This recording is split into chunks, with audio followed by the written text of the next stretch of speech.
Bom, nós estamos começando mais uma aula do nosso Instituto Reformado no Espírito Santo. Mais uma aula da nossa caminhada aí no estudo de Cristologia. Nós já vimos duas aulas sobre a pessoa do nosso Senhor Jesus Cristo com o reverendo Daniel. Nós estamos vendo agora a nossa segunda aula sobre a obra de Cristo. É necessário que a gente tenha mais uma depois dessa, e depois nós teremos algumas aulas com o reverendo Felipe Menezes sobre a pessoa do nosso Senhor Jesus Cristo nos seus aspectos mais históricos, né? Os irmãos sabem que ele tem essa graduação nessa parte de arqueologia, né? Então será importante também a gente ver esses detalhes, ok? Então, destacando que nessa nossa série de aulas, nós temos visto com duas bases. A primeira delas, o livro Redenção Consumada e Aplicada, do John Murray, e a obra de Cristo, do Robert Latham. Então, dois livros da cultura cristã, e a gente, à medida que vai trazendo outras obras, a gente vai citando essas obras de maneira específica. Não é que são só essas obras, mas é que essas obras são as bases para a nossa aula, principalmente o livro do Murray, mas os dois, eles são os dois livros que nós mais temos usado. Na nossa aula passada, nossa primeira aula, nós vimos a obra de Cristo em contexto. Está duplicado aí, os irmãos vão ver que o título tá equivocado, mas a gente viu primeiro a obra de Cristo em contexto, e depois nós vimos falando sobre a morte de Cristo na cruz, sua gloriosa ressurreição, a surpreendente mensagem do reino de Deus, com esse poder dinâmico, né? Então nós vimos um pouquinho desse contexto, né, dessa discussão, e depois nós vimos uma boa parte sobre a necessidade da obra de Cristo. E a gente viu ali, em resumo, né, a teoria da consequente necessidade absoluta, que é a maneira que nós defendemos de compreensão deste assunto, que nos lembra o simples fato que o nosso Senhor Jesus Cristo, ele foi enviado ao mundo para salvação, como expressão do fato de que Deus quis salvar, e quando Deus decidiu salvar, este era o meio pelo qual as coisas deveriam acontecer. Então, não é uma mera possibilidade, né, o plano de salvação ter se desenrolado dessa forma, mas era a forma como as coisas de fato deveriam ser feitas, ok? E hoje nós vamos falar sobre a natureza da obra de Cristo. Para a gente falar sobre a natureza da obra de Cristo, nós vamos ter dois momentos na nossa aula, e a gente vai ver cada um desses momentos de maneira um pouco estanque, mas os dois ligados a essa questão da natureza da obra do nosso Redentor. Então vamos lá. Primeiro, quando a gente fala de natureza, eu quero deixar claro para os irmãos o que a gente está discutindo aqui. Então, quando a gente fala sobre natureza, o que a gente está falando é sobre a tentativa de categorizar algo ligado à essência da obra do nosso Senhor. Então, nós vamos ver nessa aula, basicamente, a conceituação de termos ligados a essa obra que serão úteis para a gente aprofundar, ok? Então, esse será o direcionamento maior, entender essa essência. Vamos ver diversas faces dessa obra para a gente entender aquilo que de fato é essa obra de expiação, né, do nosso Senhor Jesus Cristo. Mas antes da gente entrar nessa nossa parte da aula, onde a gente vai conceituar e entender um pouquinho mais os termos que a Bíblia usa para falar da obra do nosso Senhor, a gente precisa destacar ou compreender uma coisa que o Murray ele vai dizer.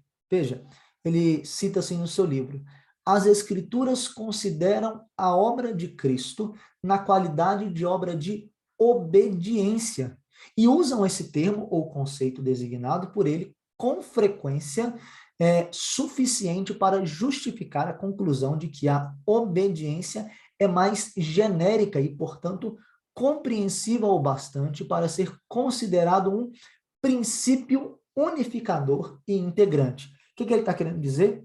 ele tá lembrando para a gente que a gente vai falar sobre diversas faces da obra de Cristo, com termos e com palavras que nos vão dar ênfases, né, diversas, mas a obediência, biblicamente, é um princípio unificador que integra tudo isso. Então, ele começa a falar sobre os aspectos da obra de Deus, da obra de salvação de Deus através de Cristo, com esta linha da obediência como aquilo que vai aglutinar toda a obra do nosso Senhor Jesus Cristo. Então, a gente vai entender um pouquinho mais sobre esse termo aqui da obediência, que une todos os outros, que de alguma maneira perspassa, né, todas as outras compreensões da obra do nosso Salvador.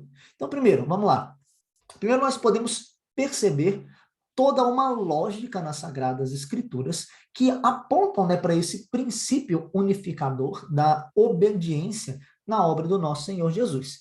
Então, primeiro, desde o Antigo Testamento, o nosso Senhor Jesus Cristo, ele é citado com muita clareza na sua obra de salvação. Hoje a gente sabe, né, que estamos falando sobre Cristo Jesus, né, nessa perspectiva de interpretar o Antigo Testamento à luz do Novo, que é a perspectiva correta, e a gente vê isso, por exemplo, de maneira muito clara e resumida, texto de Isaías 53. O livro todo de Isaías vai ter diversos ditos e profecias sobre o servo do Senhor, mas o texto de Isaías 53 ele ficou muito conhecido por falar, né, sobre o servo sofredor. É um texto que a gente lembra com muita frequência.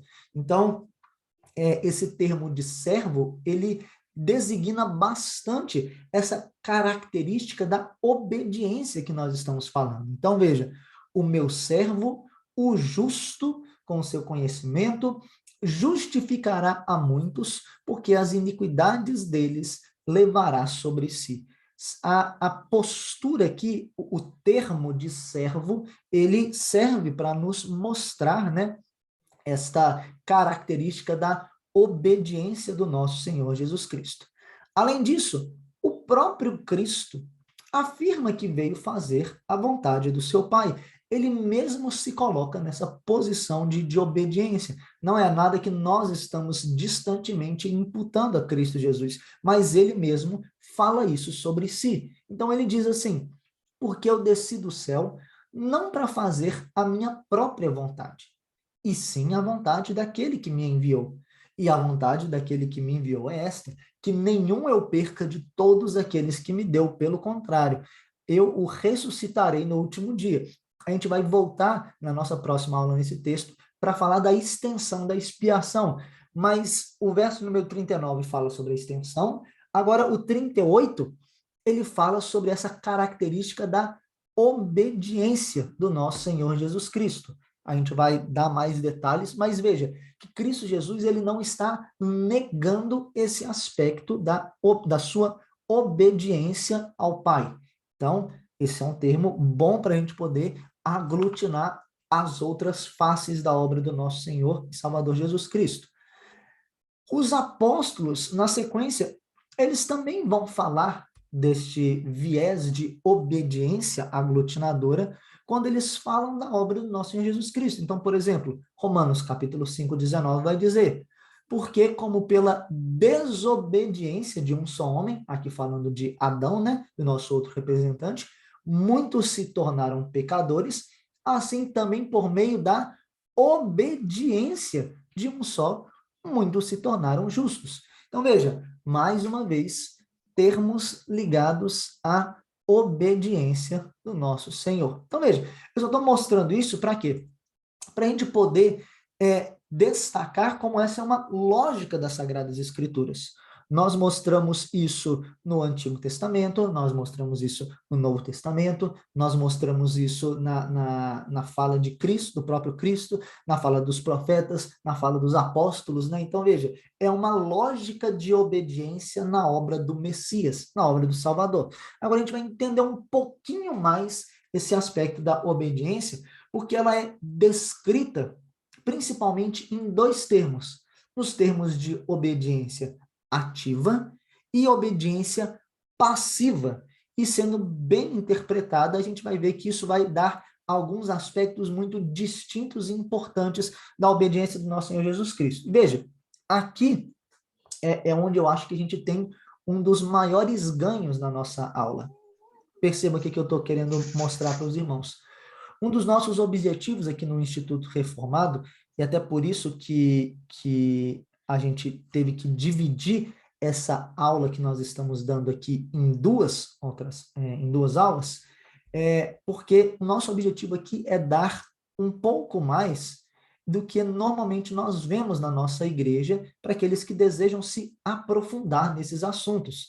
Então, aqui a gente vai ter um ponto que dificilmente a gente vê sendo trabalhado nas nossas igrejas. Então, vamos caminhar para a gente entender essa obediência ativa e essa obediência passiva. Então, primeiro, o que não significa, o que não é essa obediência passiva e obediência ativa? O que essa distinção não quer mostrar para nós? Primeiro, não significa dizer que a obra de Cristo foi feita de forma involuntária, imposta ou de qualquer outra forma, ou seja, como se Cristo não tinha vontade própria, digamos assim, uma passividade pura, e aí ele simplesmente obedeceu porque ele não tinha outra opção para fazê-lo. Veja, isso, colocar as coisas dessa forma, claramente vão negar o aspecto da voluntariedade que o próprio Cristo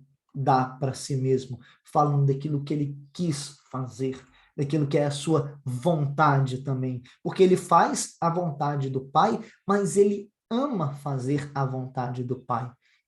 A alegria, o alimento, né? Vai ter um texto bíblico onde ele vai conversar com os seus discípulos, e ele fala que o alimento dele é fazer a vontade do Pai, enquanto os discípulos estavam preocupados com que ele comesse, né? Então, mostrando aqui que a gente não está negando, né, que Cristo tinha sua própria vontade. Também não significa que se possa dividir e colocar certas fases ou atos da vida de Cristo Jesus em partes que eram ativa e partes que eram passiva nessa lógica de obediência. Não é isso que a gente tem que fazer também. Então, a obra de Cristo Jesus como um todo vai estar imbuída, vai estar mesclada nessa obediência que é, ao mesmo tempo, ativa e passiva, ok? Então, vai ficar bem claro quando a gente olhar para esse quadro aqui que eu estou mostrando para os irmãos. Então, aqui a gente vai falar claramente o que a gente quer dizer sobre o que é obediência passiva e claramente o que a gente quer dizer quando a gente fala obediência ativa. Então, primeiro, o fundamento da obediência passiva de Cristo Jesus é o fundamento de que a lei de Deus possui sanções para aquelas pessoas que quebram. Ou seja, quem desobedece à lei de Deus, ele tem punições. O fundamento da obediência ativa, por sua vez, está no fato de que a lei de Deus possui demandas positivas de obediência. Não matarás, não furtarás, não dirás falso testemunho. Ou seja, faça isso, faça essa prática ativa, né, daquilo que você tem que obedecer. Então, a obediência passiva é tomar sobre si as sanções penais da lei e a culpa do pecado. Então, veja, Cristo Jesus, ele obedece de maneira passiva quando ele toma as sanções penais da culpa da lei no nosso lugar. Então, isso é algo que ele recebe, é algo passivo.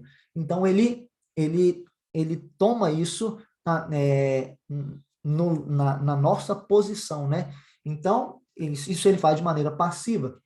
De maneira ativa, ele cumpre plenamente os preceitos legais da lei de Deus, as demandas da justiça, aquilo que a lei manda fazer, ele faz, e aquilo que são as sanções de descumprimento, ele recebe. Então, ativa e passivamente, Cristo Jesus, ele está obedecendo à vontade do seu Pai e fazendo isso no nosso lugar. Então, veja, um texto bíblico que resume muito bem o aspecto da passividade da obra de Cristo como nosso Salvador.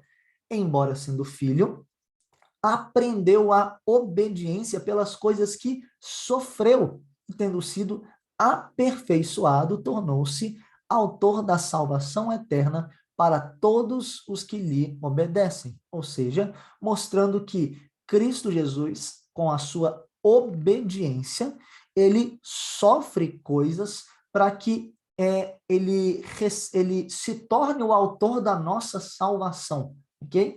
Então, mostrando como a obediência de Cristo ela é passiva, mas também de maneira mais clara, e a obediência ativa é mais comum de nós entendermos, por isso eu estou gastando mais tempo na passiva do que falando aqui puramente da obediência ativa. Então, por exemplo, Cristo Jesus, ele diz lá em Mateus, no Sermão do Monte, né? Não pensei que eu vim revogar a lei ou os profetas, eu vim para cumprir. Então, Cristo Jesus, ele tinha a sua obediência ativa da lei de maneira muito clara. Inclusive, parte, né, do seu ministério é mostrar o que era de fato a obediência ativa, né? O Sermão do Monte, ele é maravilhoso para mostrar a obediência ativa como ela é de fato, né? Então, falando isso, olha, as pessoas dizem isso, vocês ouviram dizer isso, eu, porém, vos digo, né? Então, ele vai dando o que de fato é a obediência ativa da lei e mostrando, né, que ela é muito maior, né, do que as pessoas entendiam de fato, né? Então, não, eles entendiam o não adulterar simplesmente como o ato em si, aí Cristo Jesus vira e fala, olha, mas quem olhar de maneira impura e desejar, né, no coração já está cometendo, quem fala mal do seu irmão chamando de tolo, né, ele já está matando, né, então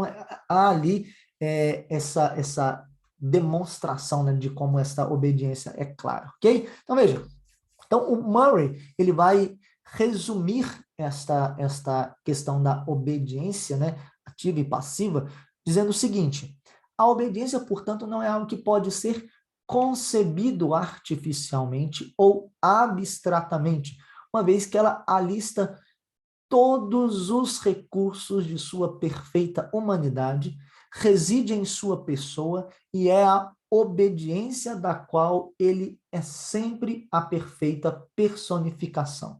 Ou seja, mostrando, né, em conformidade com aquilo que nós falamos na semana passada, a gente falou da necessidade da pessoa e da obra de Cristo serem bem entendidos, né? Veja como é que isso se mostra aqui na obediência, né? Cristo, ele precisava ser quem ele era de fato, né?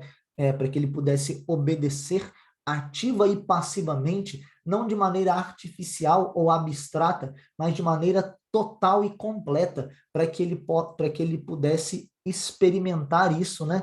De fato, no nosso lugar.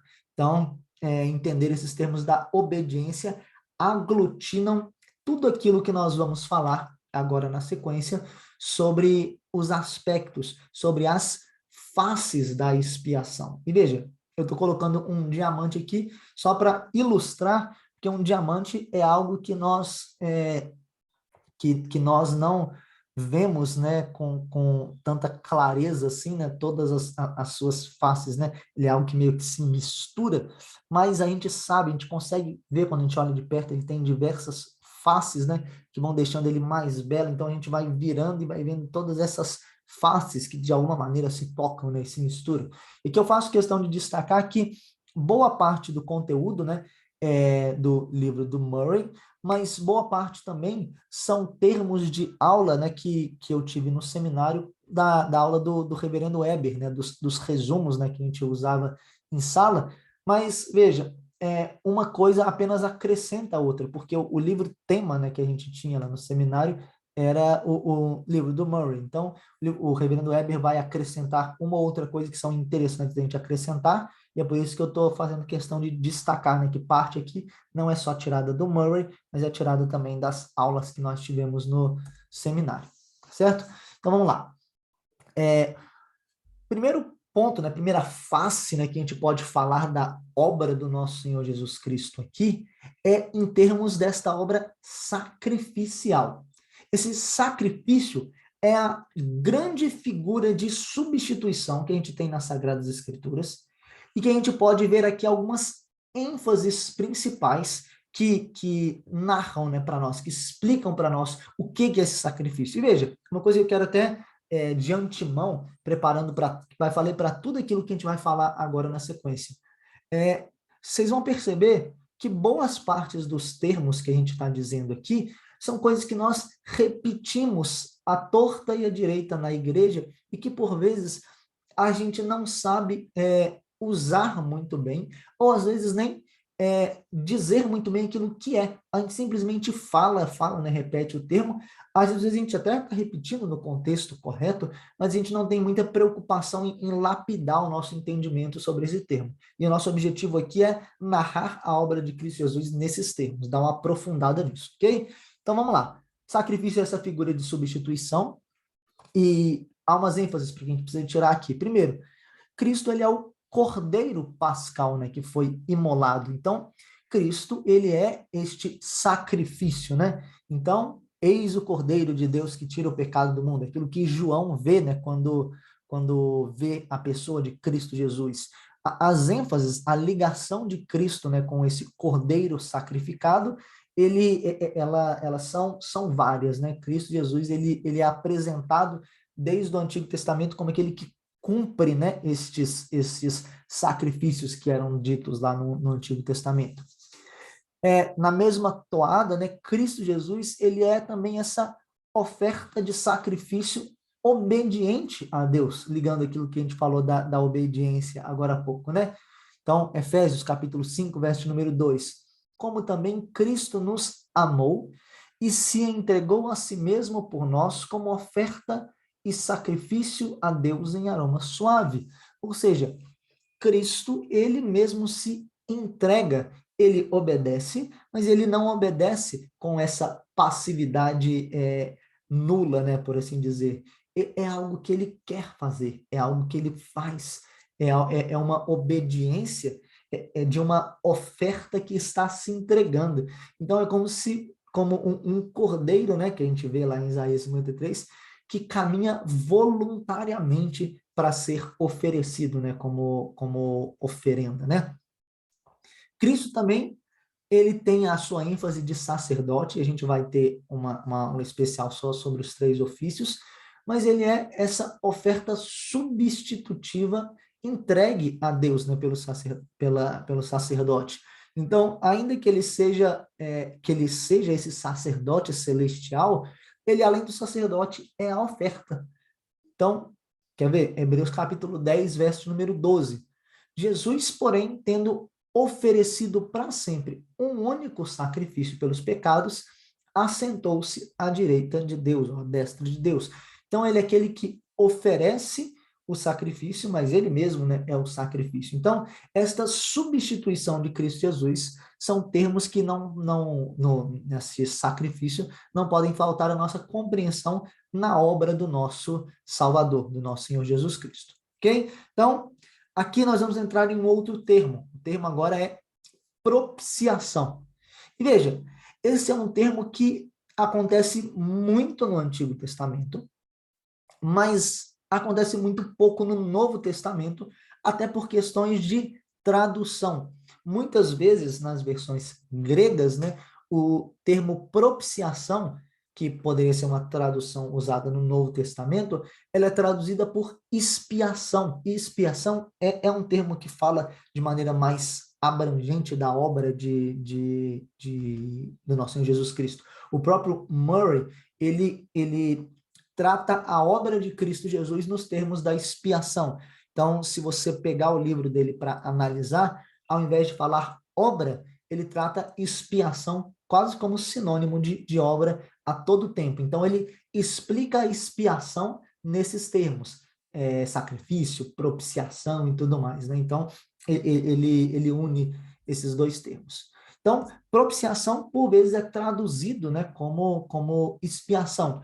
E é um termo que é um termo ligado ao aspecto do sacrifício do Antigo Testamento, e ele literalmente significa cobrir, né? Então, essa é uma figura que está traduzindo a compreensão daquilo que acontecia lá no Antigo Testamento, né? Porque para a gente pagar pecados, né? A obra de Cristo como algo que cobre não nos faz muito sentido para os nossos dias. Mas se nós temos a compreensão daquilo que o Antigo Testamento estava fazendo, a gente entende perfeitamente o sentido. Então, cobrir está ligado com a prática de derramar o sangue sobre a tampa do propiciatório, né? Daí que vem propiciação, porque o que é a tampa do propiciatório, né? Ela fazia, né? Ela cobria aqueles elementos dentro da arca que simbolizavam o povo de Deus. Então, fora dos santos, ali estava a glória de Deus, né? Marcada também por aqueles anjos, né? Aqueles serafins, né? Querubins estavam com as asas, né? Juntas, e a tampa fazia essa divisão da glória de Deus com os elementos que representavam o povo, né? Então, quando se derramava o sangue ali naquela tampa, né, do propiciatório, né, onde se fazia essa propiciação, é como se você estivesse marcando aquela cobertura que impedia, né, que a glória e a santidade de Deus fulminassem o povo. Então, o povo poderia se apresentar, estar na presença de Deus, por quê? Porque o sangue cobria a iniquidade do povo, né? Então simboliza assim essa proteção, esse perdão que o povo de Deus experimentava. Então aqui é só uma imagem meramente ilustrativa, claro, né? Mas para a gente entender ali a tampa, né, esse propiciatório, né, que cobria os itens que estavam dentro da arca, né? Então veja, essa doutrina ela nos apresenta a própria provisão do amor divino. Porque, veja, nós temos muitas críticas sendo feitas ao cristianismo, como se os termos que nós temos de sacrifício no Antigo Testamento fossem apenas mitos que outras religiões, que outros povos também faziam. Mas os termos da propiciação, desse sangue derramado ali e que cobre o povo, eram completamente diferentes de outros povos. Era um povo que não precisava saber por que Deus estava se irando com eles, já estava revelado, eles sabiam os motivos dos pecados deles. A lei de Deus estava clara, era um Deus que não estava exigindo esses sacrifícios como formas do homem aplacar a sua ira, porque no final das contas, quem aplaca a sua própria ira é o próprio Deus, enviando o seu próprio filho, enviando a si mesmo, né? Aquele que mostra a glória exata do seu ser, para que pudesse ele mesmo pagar pela obra de salvação, né? Então, o próprio Deus é quem cobre, é quem propicia os pecados. Não é o ser humano que faz isso por si, numa tentativa fútil de aplacar a ira de Deus. É Deus que ama, é Deus que vai até o ser humano com esta prática de apagar os seus erros, né? Então, a gente vê isso lá desde o Jardim do Éden, né? Quando o ser humano tenta cobrir a sua própria nudez, cozendo ali folhas de figueira para si, Deus mesmo vai ali, mata um animal e cobre a nudez do ser humano, né? Então, Deus mesmo faz isso, nessa primeira propiciação, por assim dizer. Então, veja, essa compreensão ela fortalece a visão do amor de Deus, pois mostra, né, o custo que esse amor exige, que é a ação do próprio Deus em cobrir com o seu próprio sangue os pecados dos seres humanos para que eles pudessem ter novamente esta contato com Deus. Então veja, um texto que vai mostrar isso para a gente com muita beleza. Peço perdão aí pela minha dicção, estou com um pouquinho com uma afta na língua, então às vezes ela dá uma travadinha. Então, um texto que vai mostrar com muita beleza isso é o texto de 1 João, capítulo 2, 1 e 2. Filhinhos meus, estas coisas vos escrevo para que não pequeis. Se todavia alguém pecar, temos advogado junto ao Pai, Jesus Cristo, o justo. Ele é a propiciação pelos nossos pecados, e não somente pelos nossos próprios, mas ainda pelos do mundo inteiro. Esse finalzinho, a gente vai ver, próxima aula, extensão da expiação, ok? Mas veja, aqui o que eu quero mostrar para os irmãos é falando sobre o aspecto de que a propiciação, a cobertura do sangue de Deus, de, de, de Deus, né, da pessoa, da segunda pessoa da Trindade, nos permite estar em um relacionamento com o nosso Senhor, onde nós não somos fulminados pela sua santidade, porque nossos pecados eles foram propiciados, eles foram cobertos por Deus, e nós temos esse advogado junto ao Pai, ok?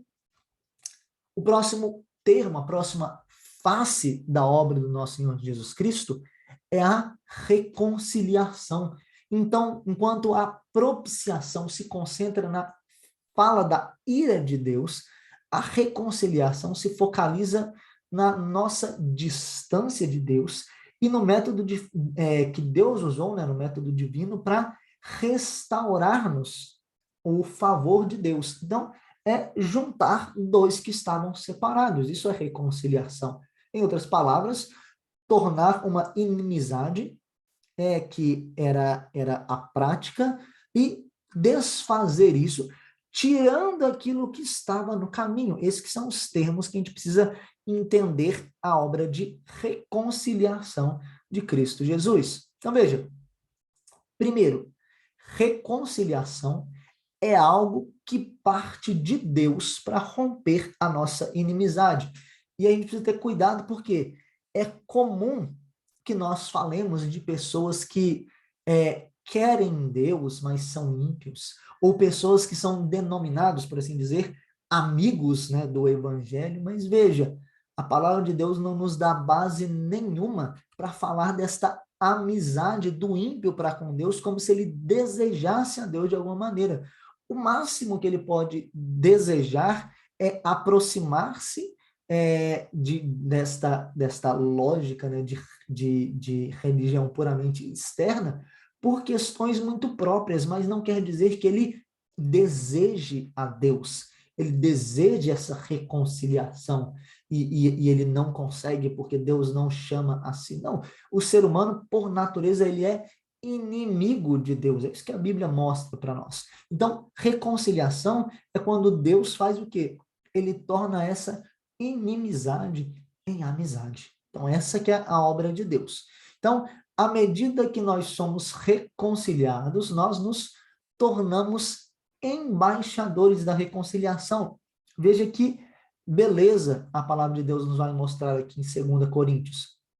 Ora, tudo provém de Deus que nos reconciliou consigo mesmo por meio de Cristo e nos deu o ministério da reconciliação, a saber, que Deus estava em Cristo reconciliando consigo o mundo, não imputando aos homens as suas transgressões, e nos confiou a palavra da reconciliação, de sorte que somos embaixadores em nome de Cristo, como se Deus exortasse por nosso intermédio em nome de Cristo, pois rogamos que vos reconcilieis com Deus. Aquele que não reconheceu o pecado, ele o fez pecado por nós, para que nele fôssemos feitos justiça de Deus. Veja como a gente está falando dessa obra de salvação, muito clara aqui, em termos de reconciliação.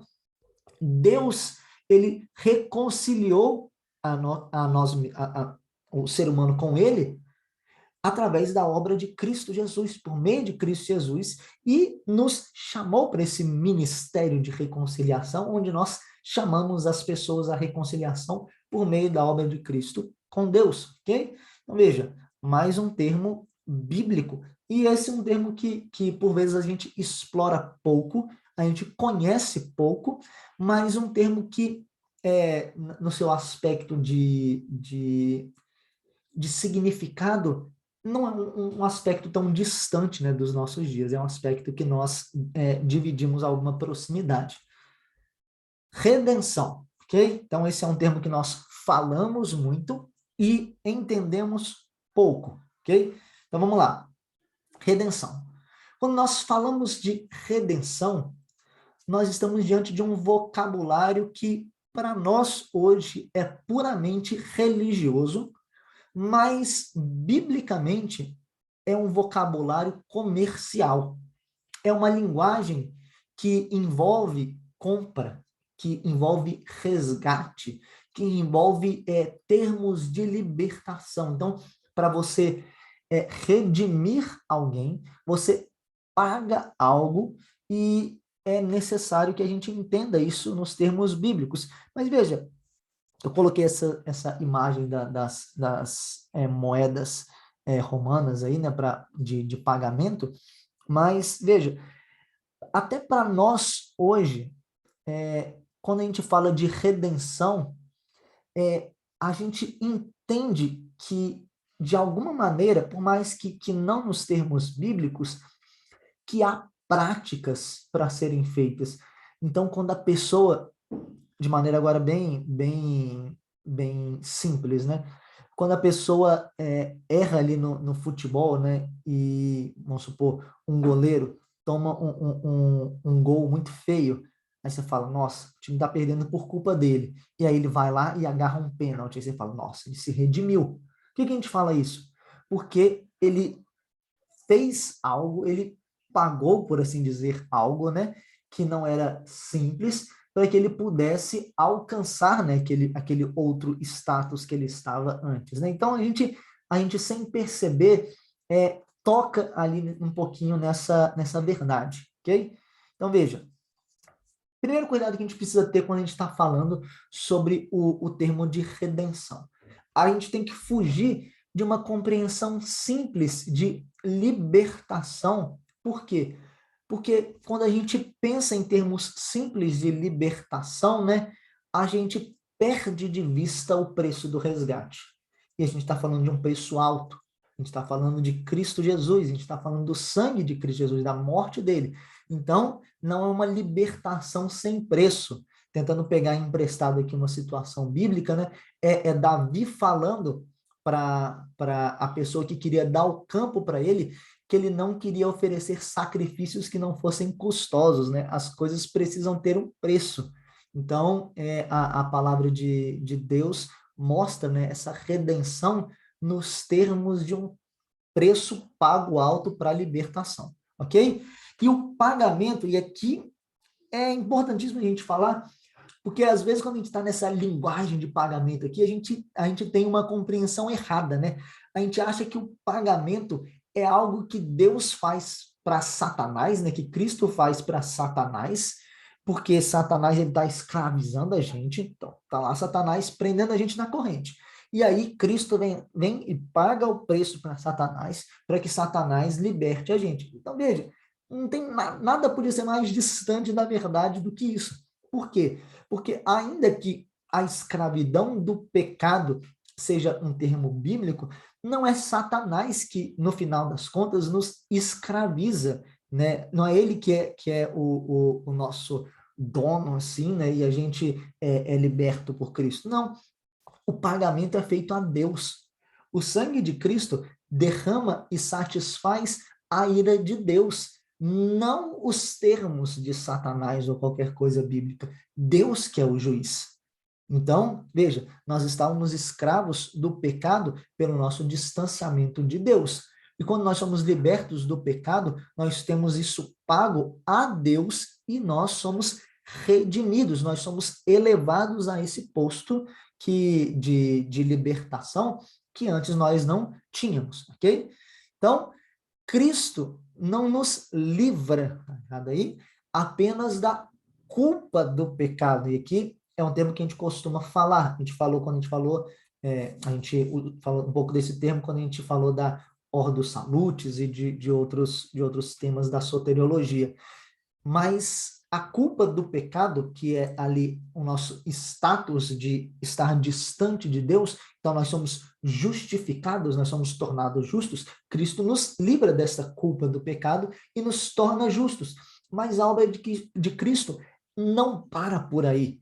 A obra de Cristo, ela nos dá mais. Além de nos livrar da culpa do pecado, nós também somos libertos do poder do pecado. Então, nós somos santificados, nós somos feitos santos. Então, nós somos libertos desse poder que aprisionava as nossas práticas e que nos tornava inimigos de Deus em tudo aquilo que nós fazíamos, e as nossas justiças eram trapos de imundície. Agora a gente pode agradar a Deus. Por quê? Santificação. A obra de Cristo nos livra da culpa e nos livra do poder do pecado. É uma libertação profunda, uma libertação verdadeira. Então veja o que Pedro vai dizer sobre isso. Sabendo que não foi mediante a coisas corruptíveis como prata ou ouro que fostes resgatados. Veja, a gente está falando em termos de redenção. Vocês foram comprados, mas não foi por coisas corruptíveis, coisas fracas, pequenas como prata ou ouro. Veja, que tem a ver com santificação. Do vosso fútil procedimento que os vossos pais vos legaram. Ou seja, a prática fútil do ser humano, Deus resgata ele dessa prática e o santifica, para que pelo sangue de Cristo Jesus ele experimente uma prática que não é fútil por natureza. Então veja, santificação, porque às vezes a gente trata muito a redenção nos termos da justificação. Deus nos tornou libertos e justos para que a gente possa estar diante de Deus. É verdade, mas mais do que isso, ele nos torna capazes de agradar a Deus. Então é importante a gente ter isso em mente, ok? Além disso, olha só, Atos capítulo 20, verso 28. Atendei por vós e por todo o rebanho sobre o qual o Espírito Santo vos constituiu para pastoreardes a igreja a qual ele comprou com o seu próprio sangue. Ou seja, mostrando, né, como tem até um aspecto ligado ao cuidado da prática do pastoreio que nós temos. Por quê? Porque a igreja é valiosa, Cristo comprou com seu próprio sangue, ok? Então, o último termo que nós vamos ver hoje, já caminhando aqui para o final da nossa aula, então veja, por isso que a gente não falou da extensão da expiação hoje, porque senão a gente ia deixar de falar de pontos importantes da nossa aula aqui, para poder falar sobre a expiação, sobre a extensão, e a extensão também é bem longa, então a gente precisa ter mais um tempinho a mais depois para poder falar sobre isso. Então vamos lá. Destruição. Esse aqui é um dos termos que eu destaquei lá no início, que o Murray ele não coloca no seu livro, né, no seu capítulo, mas que o reverendo Eber ele colocava nas aulas. Então veja, essa destruição, por sua vez, tem uma analogia bélica, fala sobre esses termos de conquista de reinos por meio de guerra. Então, a obra de Cristo, e a gente falou um pouquinho quando a gente falou de reino de Deus, que Cristo era a autobasileia, aquilo que ele chegava, ele era o próprio reino. Então, onde o nome de Cristo chega, o reino de Cristo chega, e o império das trevas de Satanás, ele é afastado, né? Então, a obra de Cristo é esta obra de reconquistar aquilo que nunca pertenceu a Satanás. Veja, mais uma vez, não é que Satanás é dono das coisas, ele é um hospedeiro, perdão da palavra, mas cabe muito bem aqui, maldito, ele é um hospedeiro maldito que tenta roubar as coisas de Deus como se fossem dele, escravizar as pessoas nessa prática, como se ele fosse dono de algo, como quando ele não é. Então veja, é por isso que nós vemos tantos textos falando da obra de Cristo nesses termos. Então veja, aqui a gente vai lidar apenas com alguns desses textos, mas eu quero ilustrar para os irmãos com alguns textos um pouquinho do tanto que a Bíblia fala desses termos. Então quer ver? E se Satanás, espera, Satanás, dividido está consigo mesmo, é quando eles falam que Cristo Jesus expulsava os demônios pelo poder de demônios, né? Então veja, como, pois, subsistirá o seu reino?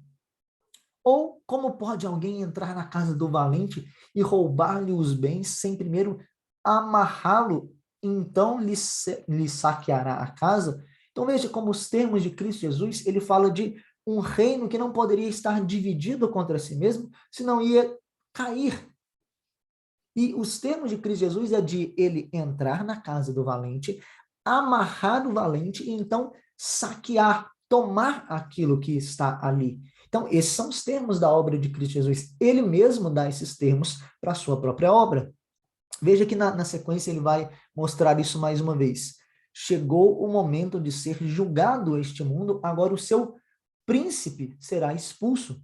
E quando eu for levantado da terra, ou seja, a obra na cruz, e trairei todos a mim mesmo. Isso dizia, significando que seu gênero de morte que estava para morrer. Então, veja, ele está falando em termos de um príncipe que será expulso, que será julgado, que não poderá mais acusar, que Cristo vai atrair na sua obra de salvação e romper este império que este príncipe tinha. Então, veja que são termos bélicos, são termos de guerra, ok? Então, veja, esse daqui é um ponto em 1 Coríntios capítulo 15, onde o apóstolo Paulo está falando sobre a ressurreição, né? E a gente conhece muito aquele finalzinho, principalmente, né? Onde está a morte, a sua vitória, onde está a morte, o seu aguilhão, né? Então, veja, para quando o apóstolo Paulo está construindo o pensamento para chegar nesse texto maravilhoso, né? Que salta ali aos nossos olhos, ele destaca isso daqui que é precioso da gente perceber. E então virá o fim, quando ele entregar o reino ao seu Deus e Pai, quando ele houver destruído todo o principado, bem como toda a potestade e poder, porque convém que ele reine até que haja posto todos os inimigos debaixo dos pés. Falando o quê? Da obra do nosso Senhor Jesus Cristo de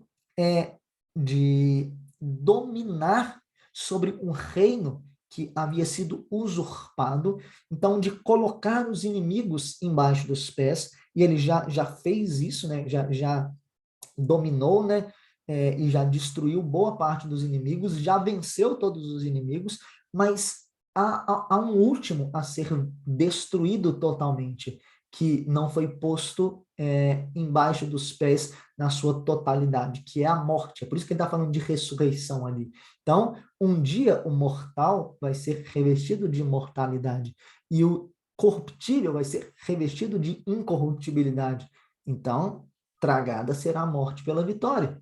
Então, o apóstolo Paulo está construindo esse argumento para poder mostrar que Cristo está neste processo de retomar, de pisar todos os inimigos, nesses termos bélicos, né, de destruir essas hostes satânicas e malignas, essa estrutura de poder dos nossos dias. E quando esta obra chegar ao fim, ele vai devolver plenamente o reino ao seu Deus e Pai. Então veja como a obra de Cristo Jesus é uma obra que nos é apresentada em termos bélicos também. Então, uma obra de retomada. Então veja, tudo isso que nós falamos até aqui são faces de uma obra que nós vimos e uma obra que estão nos termos de obediência, tanto obediência ativa no sentido de cumprir a lei, quanto passiva no sentido de receber as sanções no nosso lugar, e tudo isso está mesclado nesses termos que nós vimos aqui, da destruição, né, do aspecto de nós sermos feitos amigos de Deus, de nós recebermos a nossa redenção, de nós recebermos esse aspecto sacrificial sobre nós, de nós sermos comprados. Então, veja, tudo isso passa por esse aspecto que nós estamos destacando aqui da obra do nosso Senhor Jesus Cristo, ok? Na semana que vem, no próximo vídeo, se você estiver acompanhando pelo YouTube, nós vamos falar sobre a extensão da expiação, ok? Então, no mais, nós agora vamos passar para